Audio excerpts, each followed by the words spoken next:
AR Rahman. Indian film ఇండస్ట్రీలో ఈ పేరు తెలియని వారుండరు. అద్భుతమైన సంగీతంతో కోట్లాది ప్రజల హృదయాలను గెలుచుకున్నారు. మెలోడీ, మాస్ పాటలతో శ్రోతలను ఉర్రూతలూగించారు. భారతీయ సినీ పరిశ్రమలో one of the top most music director Rahman. ఆయనకు ఇప్పటికే భారీ డిమాండ్ ఉంది. భారతదేశంలోనే కాకుండా ప్రపంచవ్యాప్తంగా మంచి పేరు సంపాదించారు. ఆస్కార్ ను కూడా గెలుచుకున్నారు. వేలాదిగా సూపర్ హిట్ సాంగ్స్ అందించారు. సౌత్ ఇండియాతో పాటు బాలీవుడ్ లోనూ తనదైన ముద్ర వేసిన ఏఆర్ రెహమాన్ ఒక్కో సినిమాకు భారీగానే పారితోషికం తీసుకుంటారు. ఒక పాట పాడినందుకు ఆయన దాదాపు 3 కోట్ల వరకు తీసుకుంటారని సమాచారం.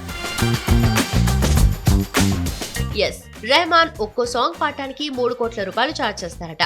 ప్రస్తుతం ఇది ఇండస్ట్రీలో స్టార్ సింగర్లుగా పేరు తెచ్చుకున్న సోనూ నిగమ్, శ్రేయా ఘోషల్ తదితరుల రెమ్యునరేషన్ కంటే 15 రెట్లు ఎక్కువ. AR Rahman full time singer కాదు, సంగీత దర్శకుడిగా సినీ ప్రయాణాన్ని అతి చిన్న వయసులోనే మొదలుపెట్టారు. కానీ కొన్ని చిత్రాల్లో సాంగ్స్ ఆలపించారు. ఒక్క పాటకు దాదాపు 3 కోట్లు తీసుకుంటారు. కానీ రెహమాన్ ఎక్కువగా సాంగ్స్ పాడేందుకు ఆసక్తి చూపించరు.